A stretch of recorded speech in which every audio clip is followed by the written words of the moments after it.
Okay, wanted to show you the rain chain in action.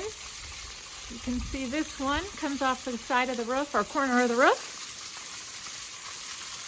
And then it has a nice measured flow just so it's not just dropping down. You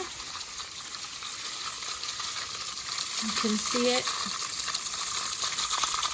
coming. We've got it anchored here to the rocks. Our house is a little bit higher than the ground here, several feet. And then the water comes out and goes over here.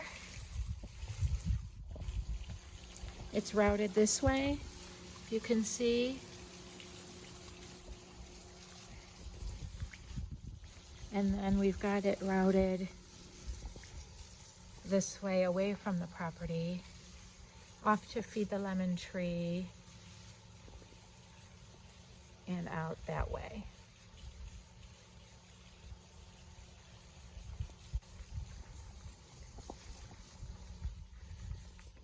So doing some rainscaping is really great. I've got another one here, another rain chain. The rain has slowed down, so it's not as exciting, but it's doing the same thing. It's funneling the water through and going back along that path that the others were going.